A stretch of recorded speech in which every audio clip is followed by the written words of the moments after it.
So we're going to find a story that's found in what's called the Gospel of Mark. The Gospel of Mark. Mark was written by a guy named Mark with the help of a guy named Peter.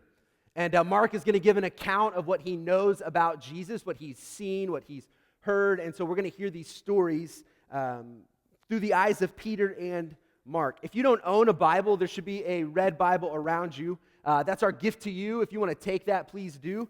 We would love you to have that Bible today. But we're going to look at Mark 5, 21 through 34. It can be found on page 995 in this red Bible. We'll read through it and we'll break it down as we go. Here we go, verse 21. It says, when Jesus had again crossed over by boat to the other side of the lake, a large crowd gathered around him while he was by the lake. Jesus had just finished performing a miracle. He had healed a demon-possessed man in a cemetery. Jesus was always going to broken places, to broken people. He was going to places he shouldn't be. And so he finds himself there again. He delivers this man who is demon-possessed, and he makes his way back over to his disciples where they have been. And as soon as he gets there, there's this crowd waiting for him. Now, you'll see this often through the stories of the Gospels, that there's always this crowd that follows Jesus. I think that they were just always kind of looking for the show. I mean, what is Jesus going to do next? I mean, at one point, Jesus feeds 5,000 people who's not for a free meal. Jesus at one point takes water and he turns it into wine, and not just normal wine, but the best wine. He would heal people, and it was like these people just wanted to see what was going to happen next. But here's what I believe, is they just wanted to be in the crowd. That they never really want to get too engaged with Jesus. And I think that's kind of us sometimes. We might come into a place like this, we might put the stamp of Christian on ourselves, but do we really want to get close to Jesus? Do we really want to follow? Do we really believe that Jesus is who he says he is? Look, we live in this culture of we're kind of just participating from a distance in things. March Madness, if you're a basketball fan right now, March Madness is going on. And so if you're a Kentucky fan, if you know this, they were undefeated until last night. And there were a lot of people who were really, really upset. But here's the deal. They weren't really actively engaged with it. They're just participating in that from a distance. Look, maybe that doesn't connect with you, but something's going to happen tonight. Do you know what's going to happen tonight? Cards, that too. Cards versus Cubs. Right? Baseball starts today, and so this is Cardinal Nation. And so whether you like it or not, you are a fan of the Cardinals, unless you've come in from somewhere else. And so we'll watch the Cardinals beat the Cubs tonight and start their journey on to another World Series, right? And so, but here's the deal. We're just kind of followers of that. We're just a part of this big crowd. And I think that's what's happening right now with Jesus. Is there's just this crowd. But there's a couple of people who are going to kind of remove themselves from the crowd and become active participants in what Jesus is doing. Verse 22. It says, then one of the synagogue leaders named Jairus came, and when he saw Jesus, he fell at his feet. He pleaded earnestly with him, my little daughter is dying. Please come and put your hands on her so that she will be healed and live. So Jesus went with him, and a large crowd followed and pressed around him. Jairus believes that Jesus is more than just someone to kind of watch.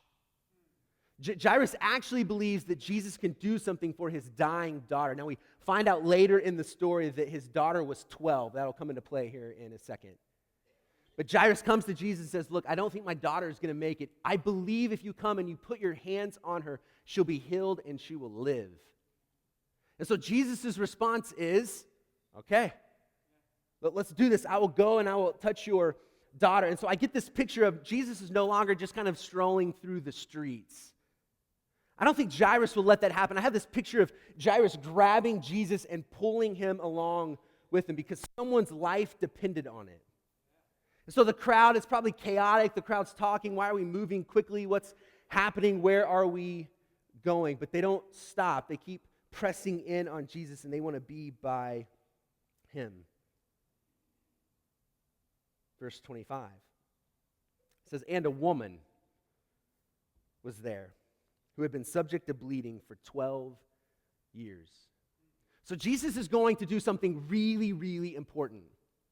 And he's going to heal the life of this young girl.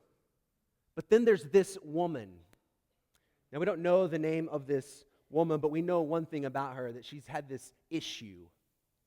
That she's been bleeding for 12 years. Now, this isn't like a cut you just can't get to stop bleeding. This is a womanly bleeding. This is a 12-year-long menstrual cycle. Yeah, I don't know what that's like, but I don't think that's good, all right? That's not a good thing. So for 12 years, this is this woman's story. This is how she's known. This is who she is. Now, what's the big deal? Now, if we go back into the Old Testament, into what's called Leviticus, we have kind of this list of rules. And it's the way for the Israelites to live life. And in Leviticus 15, it talks about this very issue.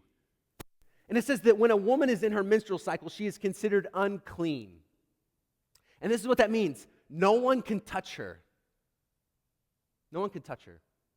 And not only can no one touch her, but she can't touch anybody else.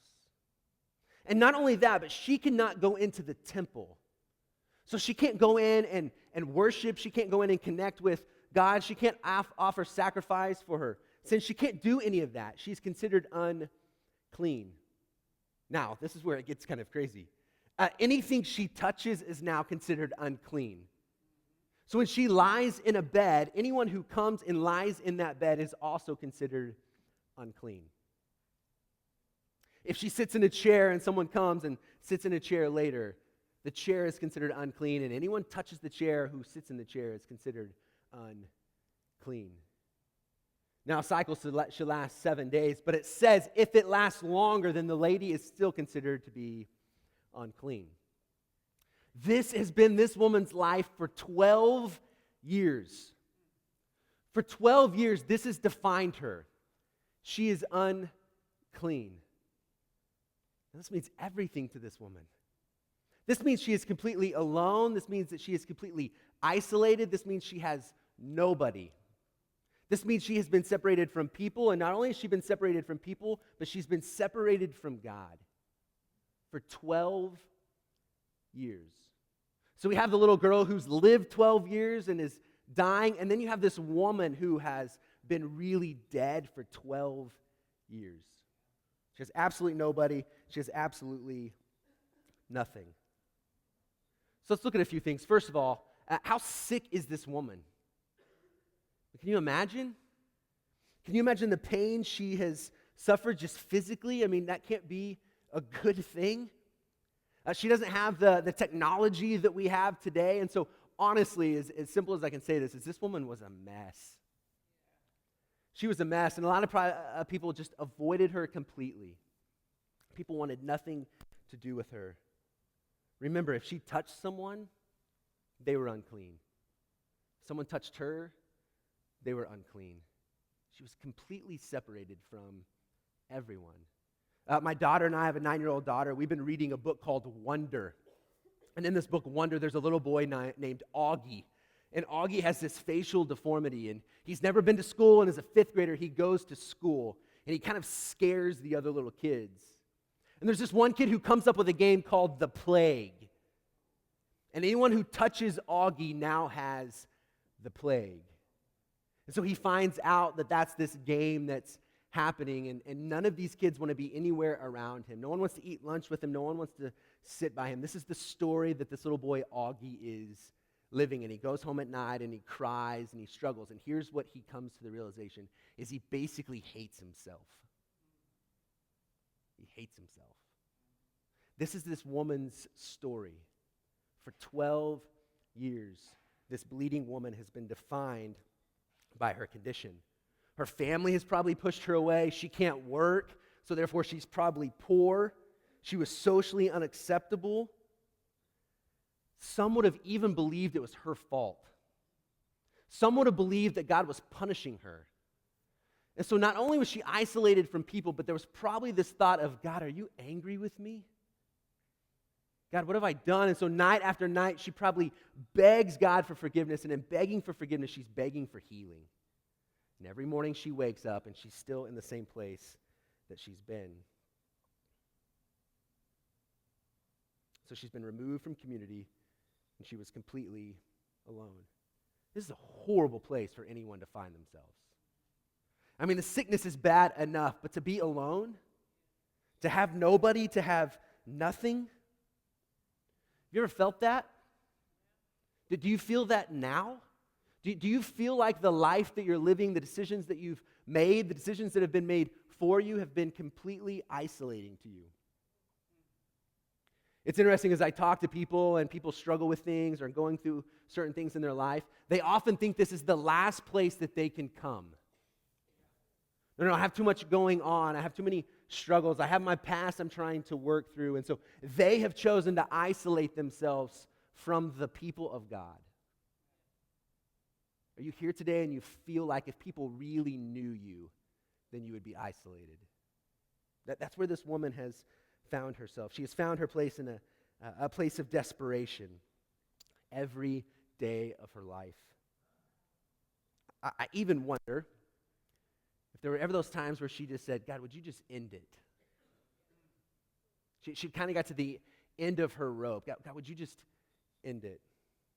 But then it gets worse. Verse 26 says she had suffered a great deal under the care of many doctors and had spent all she had. Yet instead of getting better, she grew worse. So those who were supposed to help her, those who were supposed to provide a way out, only made things worse. She probably got to a point where she was saying, I'll try anything. Do whatever you want me to take this away. Here's all I have. She had exhausted all of her resources. She has nothing left. Nothing worked. And not only did it not work, but it never got better. And not only did it not get better, but it got worse. It got worse. I think we do this. I think there's these things in our life we're longing for. We want to belong. We want to be in community. We want to be loved. And so we'll look for it in all these different ways. Oftentimes just feeling worse afterwards. Another experience, another person, and it never fulfills. That's what this woman has been going through. So she followed the wrong people and she followed the wrong ideas for 12 years. Beginning of verse 27. When she heard about Jesus, let's stop right there because this is really, really important.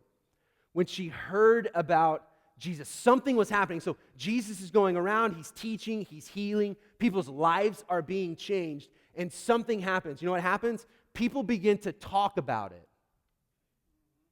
People weren't experiencing the grace of God. People weren't experiencing forgiveness. People weren't experiencing healing and then keeping it to themselves. They were coming back and saying, can you believe what has happened to me? I was just blind and now I see. I was lame and now I walk. Have you heard about Jesus? Now here's what I believe is no one came to this woman and said that. So this woman just happens to overhear it. And she hears about this Jesus. And I think something happens in her. I think something happens in her maybe for the first time in a long time. She had been completely hopeless and in despair, and maybe for a moment she says, maybe there's hope. Those of you who have experienced Jesus, I know not everyone in here is a follower of Jesus, I know that, but those of you who have experienced the grace and the loving forgiveness of Jesus, do you talk about it? Do we talk about that? Do we, not in a condemning way, not in a judgmental way, but do you just tell your story? That's all these people were doing. They were just coming back and telling their story, and that was enough.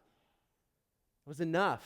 It was enough for this woman to have enough hope in the midst of her desperation to do something. Now remember the scene. Jesus is on the move.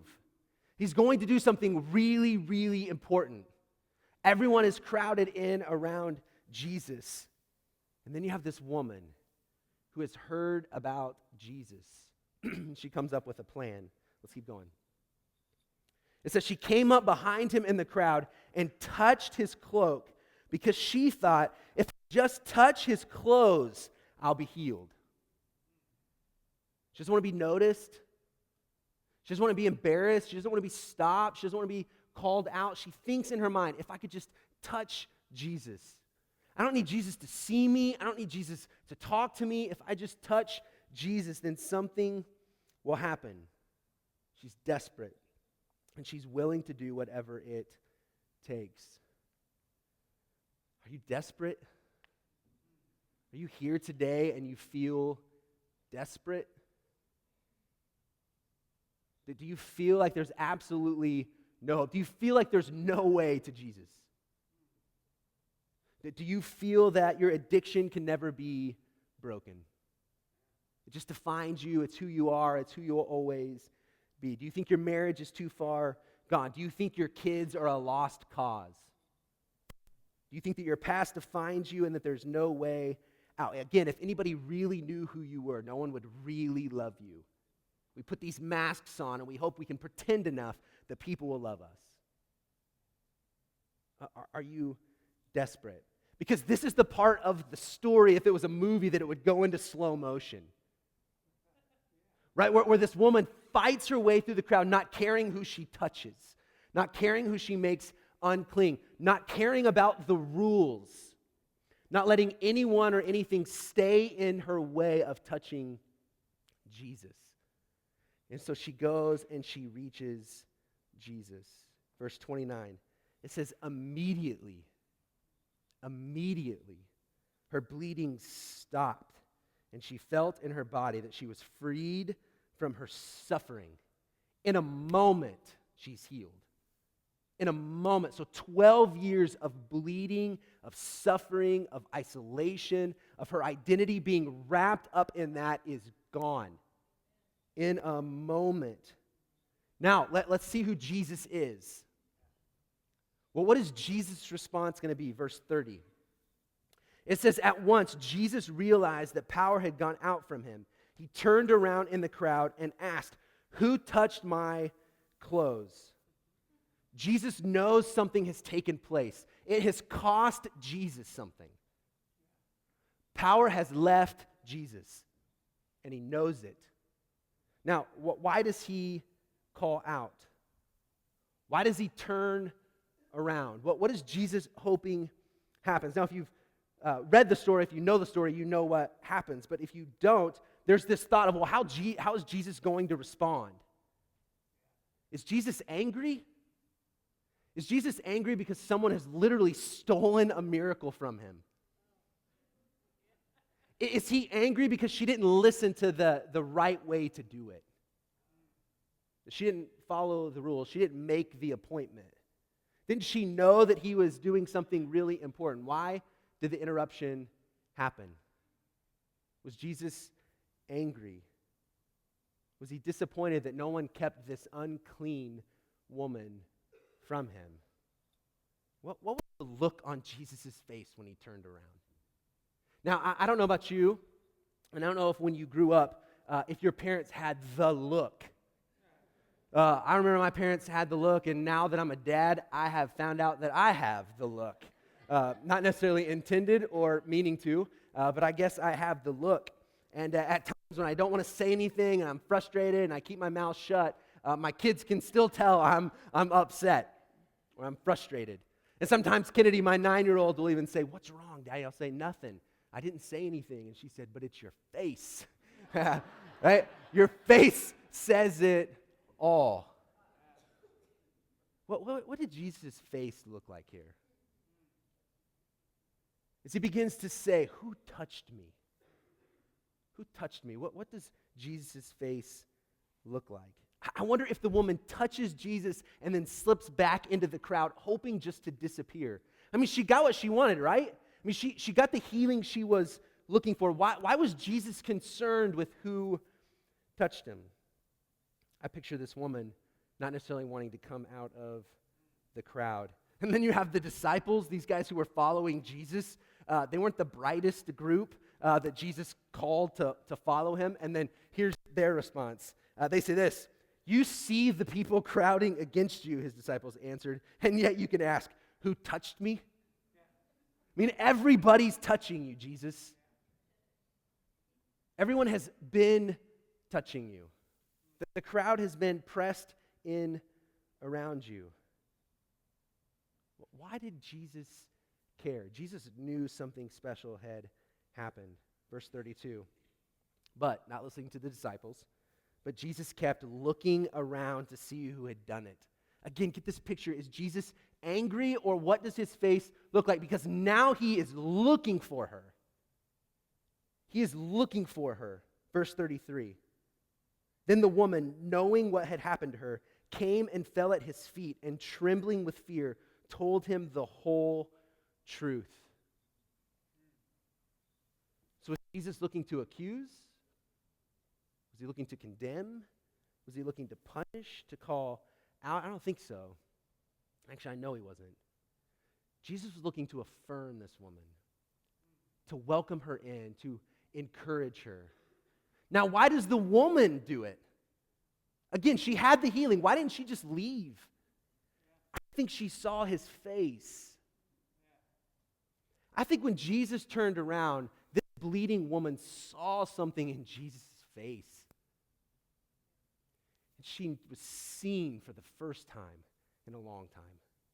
No one had seen her. No one knew her. No one paid attention to her. And Jesus heals her, but the healing wasn't enough. And so he scans the crowd, and he sees the woman. And she sees him. And so she comes, and she admits, God, it was me. And this is what I think happens in that moment, is she fully trusts Jesus. You know, trust is a really interesting thing. Trust is one of those things that it takes forever to get, to build, but it can go away really quickly. Trust is one of those things that we can get hurt by. You've trusted someone and you've been let down. Really what when you trust, you're putting your faith in someone or something. This last week over spring break, we took our kids to the City Museum, just so I know how many of you have seen the City Museum or been to the City Museum. Okay. The City Museum is a crazy place. There's all these things to crawl through. And my son, who was 4, we get in, and he was so excited. And we get to this area of the City Museum. It's kind of towards the back. It kind of resembles this tree house. And we start up the steps, and we get to this spot where there's these pieces of iron that you step on, and you walk around. And Cademan steps out onto the wire, and he freaks out. And the reason he freaks out is because he can see through, and for him, he thinks, I'm going to fall through. Now, there's absolutely no way possible that he's going to fall through. But Cademan looks down, and he becomes afraid, and he immediately has this death grip on this tree, right? And he's just sitting there, and he's crying, right? He's crying. I'm like, Cade, you're going to be okay. You can trust me. You can trust me. You're going to be, I promise you're not going to fall through. And Cademan lets go of the tree, and he puts his death grip on me. And he wants absolutely nothing to do with crawling around. And so, as a good dad, I said, no, you're going to do it. No, I didn't. I'm just kidding. I took him off, and I said, you're okay. You're okay, but let's go somewhere else. Now, we stayed around for a while, and we went outside. And outside, there's these huge things that you can crawl through. And you're basically crawling through chicken wire. It's a little stronger, but it feels like you're crawling through chicken wire. And so we climb through all these areas, and we slide down the slides. And if you've been there, if you've seen it, there's this airplane that sits up. It feels like 1,000 feet in the sky. I'm terrified of heights. And so I was happy when my wife and my daughter go off, and they crawl through it. And I'm like, Kate, you're scared, right? Yeah, you're scared. Okay, let's stay down here on the ground level. And so we stay down there, and then there's this moment where Kate decides, I see a way up to the plane. And so it was okay. We made our way up to the plane. But from the plane, there is this archway of metal that you crawl through to another slide. And Cademan sees this, and we're in the plane, we're looking at it, and Cademan doesn't want to do it. And I'm like, thank goodness. And so I make my way out of the plane and down the other side. And when I look back, Cademan is making his way through this tunnel with Heather right behind him and Kennedy following. And I thought, all right, I'm just going to go down the steps, and I'll make my way to the other side. And I take a few steps down. I think, man, okay, if my 4-year-old is going to crawl through this, I have to go through it. And so I'm not exaggerating. I was terrified. terrified. And I get up there, and you feel like it's being held up by like a little thin rope, right? And so I waited for the people to get out of the tunnel, and I get up to the tunnel, and I look down, and the what if happens. Right? Because the issue with trust is we're always wondering, what if? What if? What if, and I played this through my mind, I kind of have a problem. I said, what if this breaks and I fall and my kids on the other side see this? I begin to play every worst case scenario through my head. This woman finally got to a point where she kind of said, I don't care about the what if.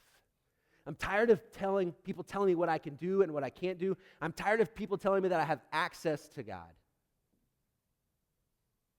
So she pushes the what if away, and she fully puts her trust in Jesus. And she sees his face. Here's her response. His response, verse 34. He said to her, daughter, your faith has healed you. Go in peace and be freed from your suffering. He calls her daughter. He sees her, he loves her, and he calls her daughter. She has been called some names. She's been pushed aside, and Jesus turns around, he finds her, he sees her, and he calls her daughter. This is what happens in that moment. Jesus gives her a new identity. He gives her a new identity and says, yeah, that's been who you are, that's how people have called you, but that is not who you are. That's not how I define you. I define you as mine, and you are my daughter. And so he speaks words of life to her. He restores her completely physically, but not only physically, but emotionally, and bigger than that, he restores her back into community. He says, you belong. You belong. So her identity for 12 years was that of a bleeding woman. And in that moment, she gets a new identity. I don't know how you define yourself. I don't know how other people have been defining you. But let me just say this, that you're not your biggest mistake. You're also your biggest accomplishment. You're not your addiction. You're not your goodness. You're not your past. You're not your lack of money. You're not your money. You're not defined by your job status. You're not defined by your child's home run or their strikeout. That the things around you do not define you. You are not isolated and alone. And the reason why is because Jesus has turned around. Now, you might be here and might be thinking, whoa, wait, I thought this was Easter. Where's the tomb come into play? Look, this is the story of Jesus' resurrection. This is the story of Jesus coming and emptying himself. So in that moment when he heals this woman, it costs him something. When Jesus goes to a cross and he gives up his life, it costs him everything. It costs him everything, and he sees you. He sees your face, and he sees you. He sees what you've done. He sees what you've been through. He sees you, and he knows you. And yet he still hangs on a cross for each one of you. He knows you. Jesus goes, and he's tortured, and he dies, and he's buried. On the third day, these women go back to take care of the body, and Jesus isn't there because Jesus has turned around. Jesus has turned around and now is giving life to each one of us who seek it. Jesus is turning around, and this changes everything. If Jesus would have just gone to a cross and died, that would have been good and all, but something happens because Jesus says, I'm going to die and I'm going to come back. And because of his resurrection, three things happen really quick. Romans 1:4. It proved that Christ was divine.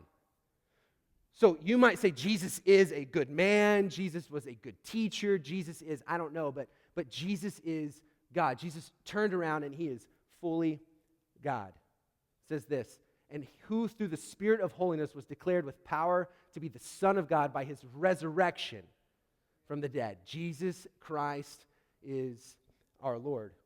It also proves, the resurrection proves the power to forgive. 1 Corinthians 15:17.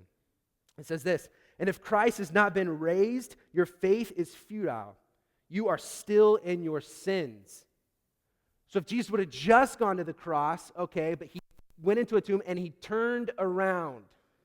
That Jesus is alive and there is power to forgive. He has the power and the authority to declare forgiveness in your life and in mine.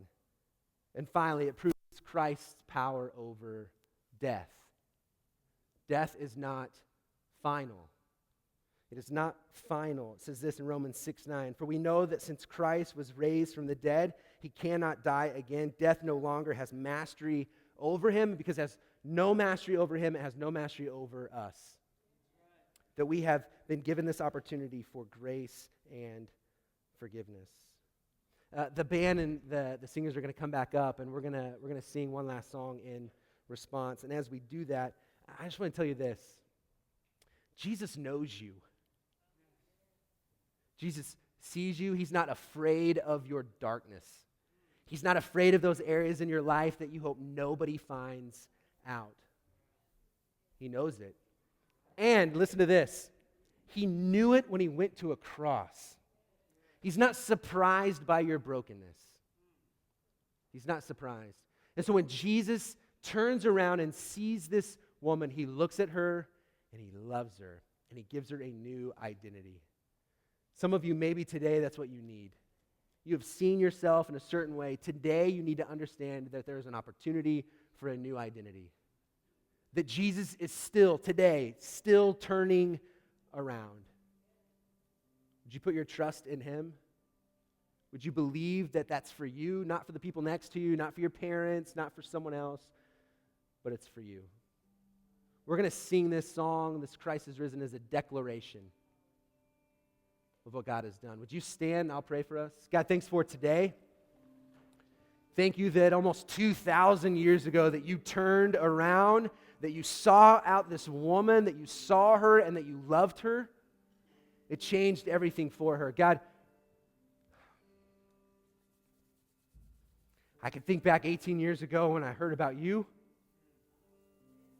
And you turned around and you saw me. And in the last 18 years, Lord, you continue to turn around. When I messed up, when I make mistakes,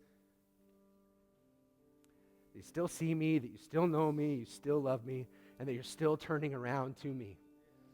God, would you help us to experience that more today? This is our declaration that you have power over death. Pray this in Jesus' name. Amen.